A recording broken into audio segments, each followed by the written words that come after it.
This is a Distillery Channel network production, bringing you the distillerychannel.com.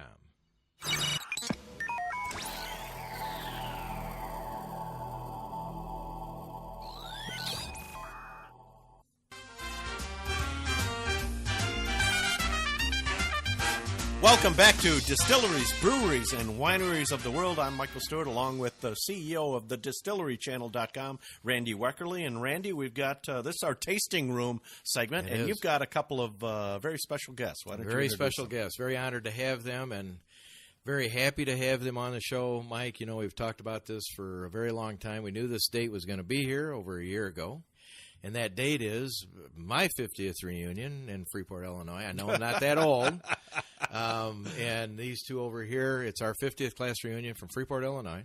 Wow. And sitting on my right is a great friend of mine, Bob Aldrich, part of our show and our company. And in between, anyway, Bob and I go way, way back as friends. And back in high school, our senior year, Bob had the fortunate opportunity to have his brother live with him and join him as a student from Japan. So, Bob, welcome to the show.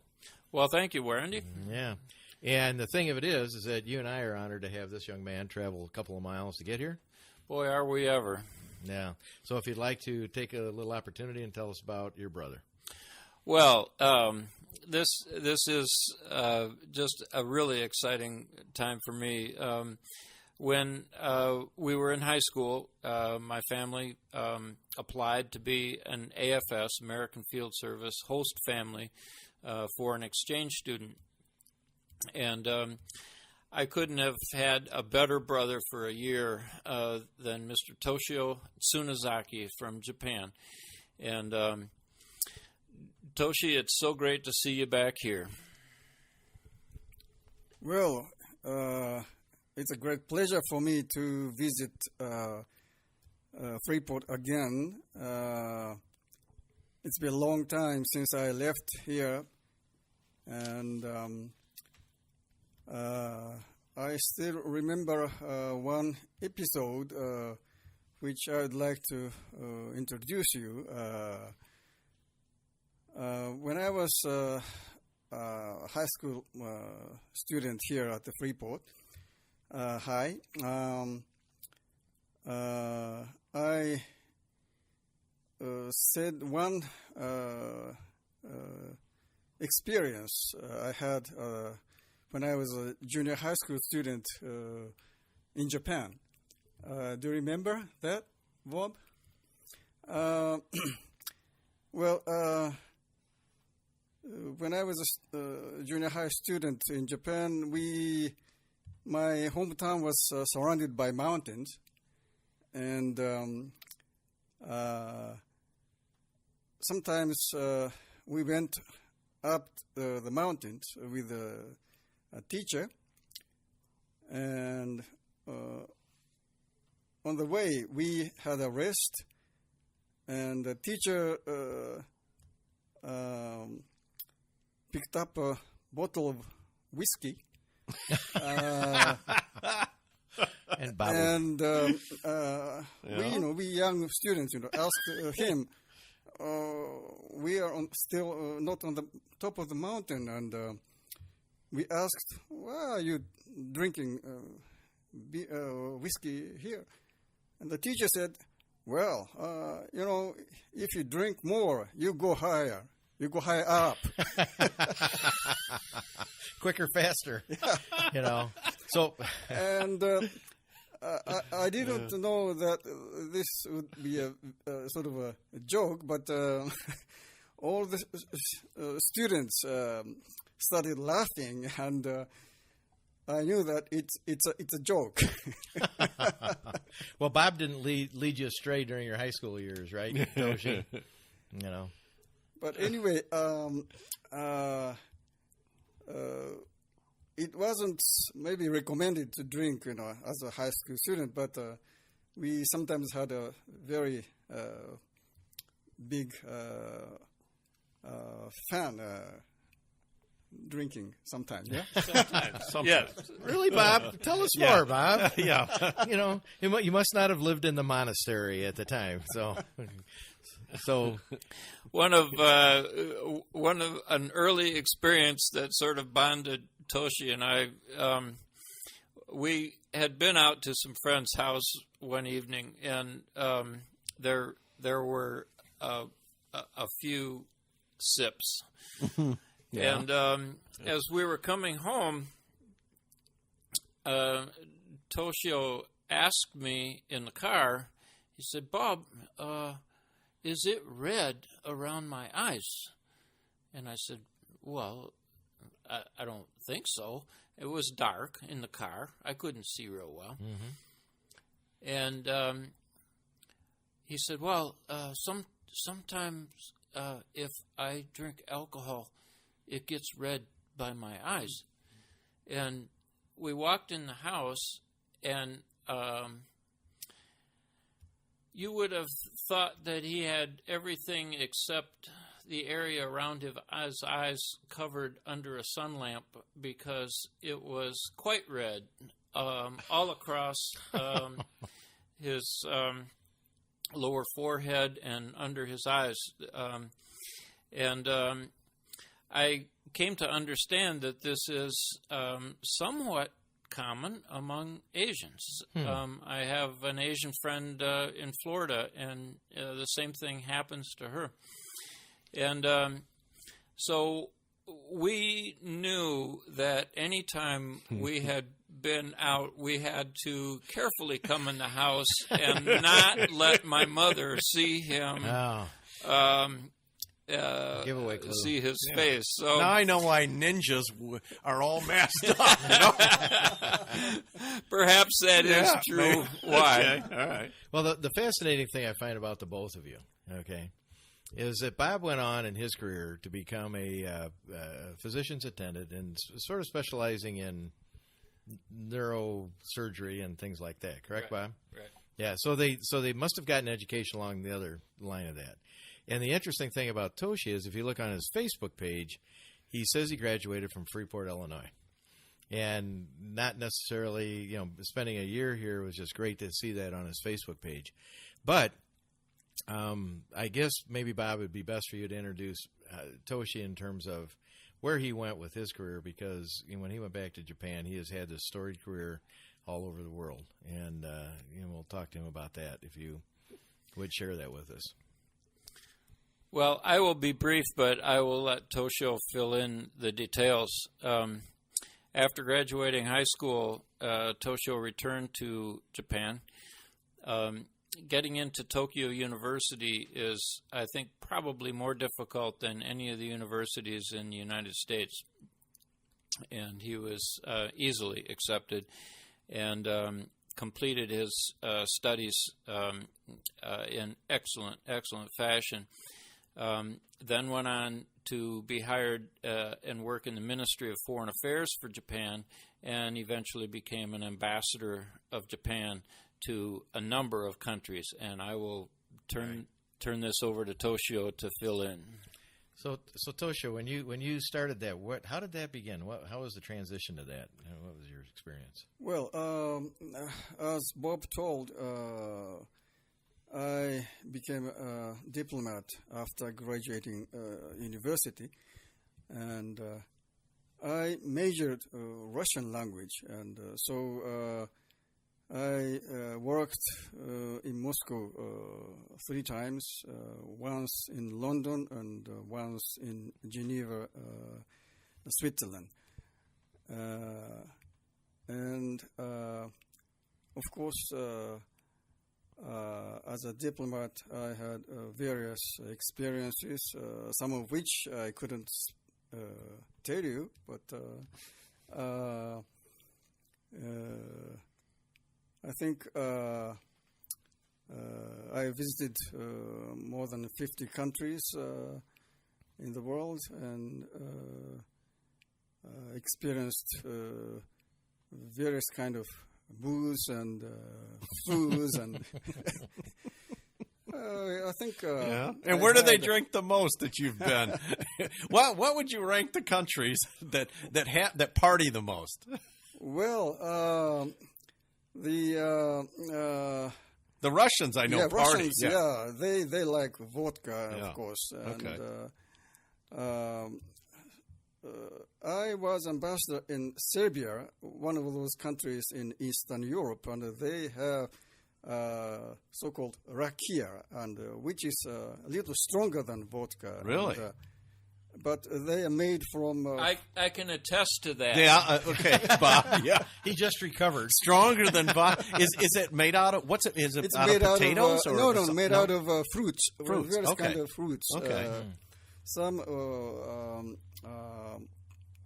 grapes, some from. Okay. Let's see. Pears? Pears, yes, Yeah. they're pears. Lots of various kinds of fruits. Okay. All right. And they're very tasty. And so I think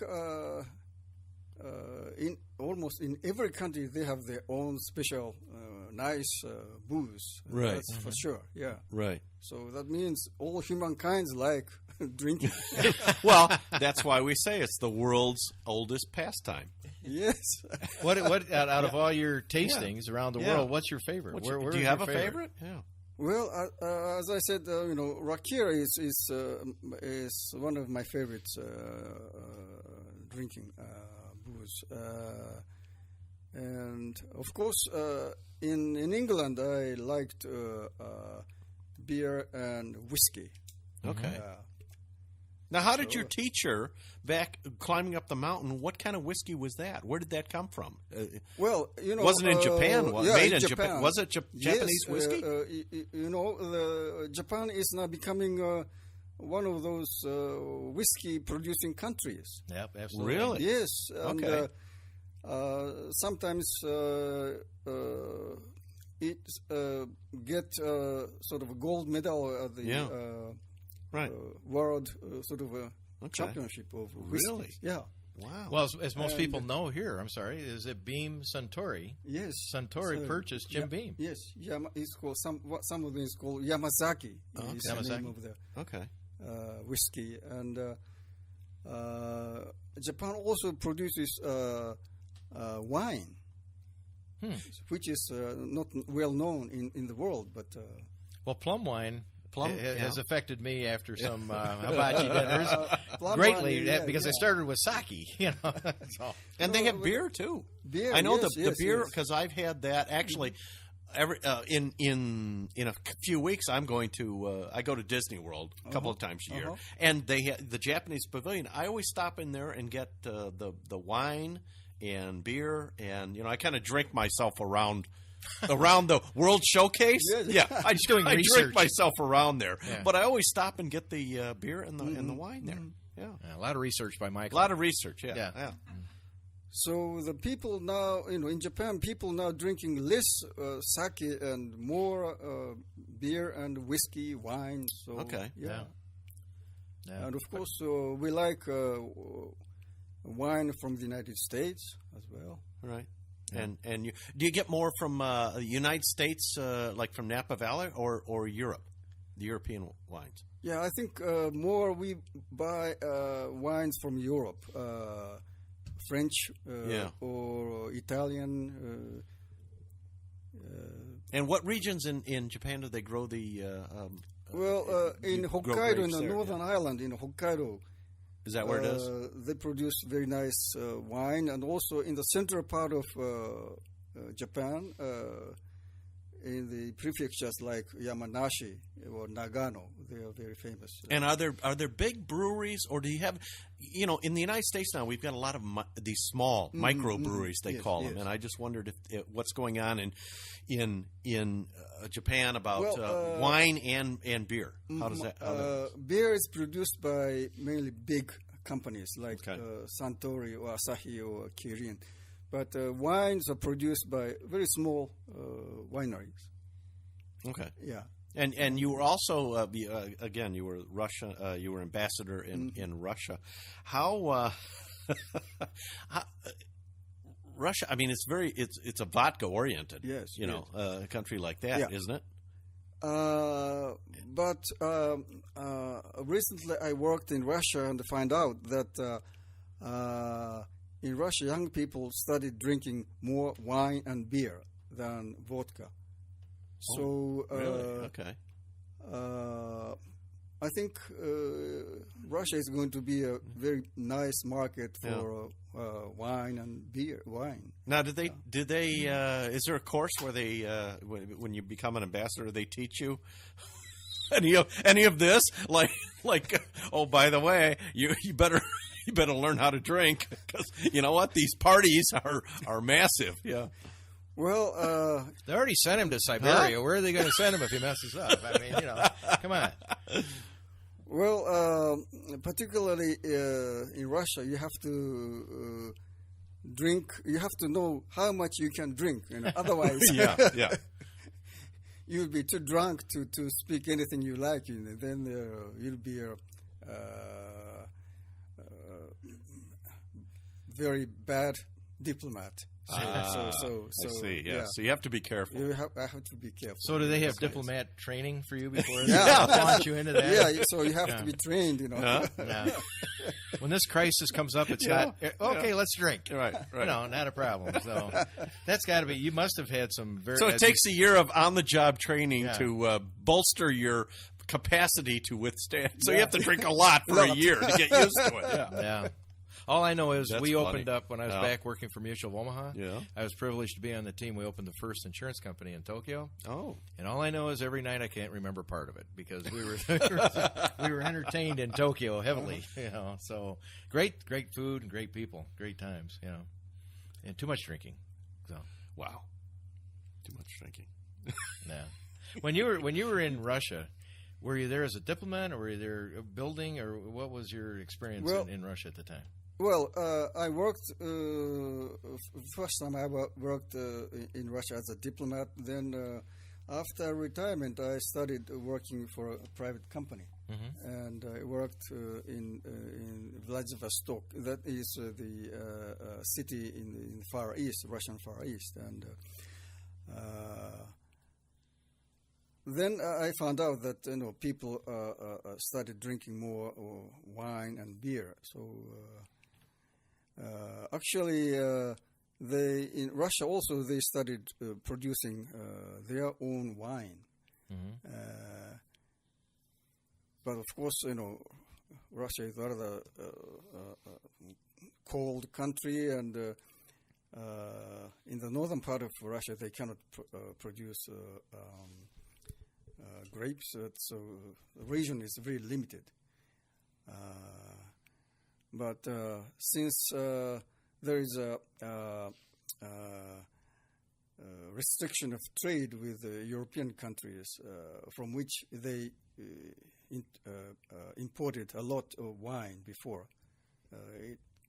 then import less wine, and they produce more wine in their own country. And some of them are nice.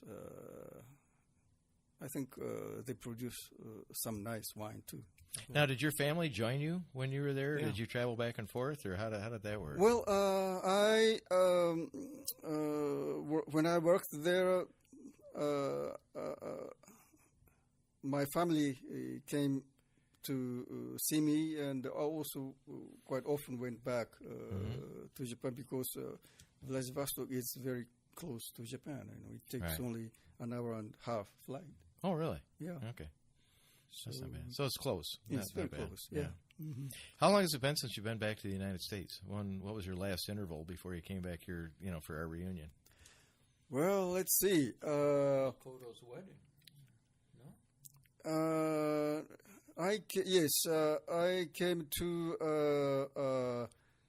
United States. Let's see.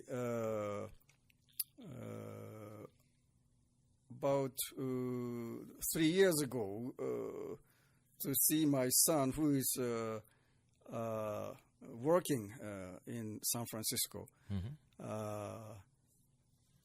since my son is working and living in San Francisco, I visit Western Coast sometimes. But I am visiting Freeport after more than 40 years interval. Oh, that's our hometown. Wow, there you go. Yeah. You're going to see some major changes. Yes, so I'm looking forward to seeing the town tomorrow. Yeah. How many are in your family? I mean, what is your family like? You've Well, got beautiful pictures on Facebook. I have 3 sons and 4 grandchildren already. Mm-hmm. And as I said, one of my sons is living in San Francisco, and the other 2 living quite close from my house in Tokyo. Well, So spectacular. We really have welcomed you, wanted to have the opportunity to talk about what you've done. Bob, do you have anything that you'd like to add to what we're going to be doing this weekend or pertaining to Toshio? Well, one person who was not mentioned is Toshio's wife, Etsuko. Right. And she's a delightful woman. And she is a very talented violinist and has been involved with a project that I think bears some mention. And the quick capsule is that a Japanese conductor has gone to the Balkans to put together an orchestra of musicians who were in opposing sides in the Balkan Wars. Wow. As a healing experience through music. And Etsuko plays in that orchestra. Oh, and Toshio, would you like to add some more about that? And this orchestra is performing in various cities in the world. And this year they had a concert in Vienna, Austria. Last year they had a concert in Geneva, Switzerland. And next year they are planning to have it in Tokyo. So, and my wife Etsuko and I are supporting this orchestra. It's called Balkan Chamber Orchestra. And I hope the people in that region would become more friendly through this performance by this orchestra. Well, Toshio, I'd like to thank you for many people for being part of our class in 1967. I am sure that traveling into 50 countries and being part of the ambassador program and being an ambassador to the world, that the world certainly served well under that time that they had with you. The 50 countries that you went to, I'm sure, is the leading Freeport pretzel, as we're known as, that has seen the world. So we've had the Freeport pretzels with a great ambassador going all over, and we can claim him as our own, as we will this weekend. So we're looking to a great time this weekend. We're going to have a lot of fun. We welcome you back into your home. Thank you. And we want to go out and have dinner tonight somewhere and maybe have a glass of something to tip it. But we really appreciate you coming on the show. Michael, I think it's really been great to have Tosh on there. Fabulous. Absolutely fabulous. And Bob, to have been his brother in Freeport all those years, I mean, it's certainly something that you and I have talked about for years, and having Toshio come and be part of our show. Well, it was a terrifically enriching experience for me. The cultural exchange has been just absolutely wonderful. And you visited him to go over there, and you went there to be part of some distinct things with Toshi on the other side. I was in the military in the Coast Guard and got to go to Tokyo to see Toshio get married. And there was no shortage of sampling of spirits, as well as just it seems to be the universal language. Yeah. Well, you think about it. the world's age-old pastime. That's it. He took me with some of his diplomat students to a beautiful top of building restaurant, and the restaurant was one of the revolving restaurants around the windows high up in this building, and it was my first experience to understand how sake is sneaky. I've had that same experience, Uncle Bob. Yes. Sake Very is sneaky. Okay. Yeah, more than you know. All right. No. Well, I want to thank you, Bob, for your service, that you had been in the breadth, and I've known Bob for a long time, but to have both of you here today on the show, I thank you. Thank you, Tosho, for traveling. Thank you. Well, thanks, Randy, for having us. Well, not often we get this much talent and this much wonderful acknowledgement coming from the heart of Siberia, I guess, and Tokyo, Japan, and Freeport, Illinois. So, Mike? I got it out for us. Alrighty. Hey, payday came, and with it, beer. Rudyard Kipling. Enough said. On Distilleries, Breweries, Wineries of the World. Tune in next time. I'm sure we're going to have updates from Tosho. Uncle Bob, Uncle Mike, thank you for being here.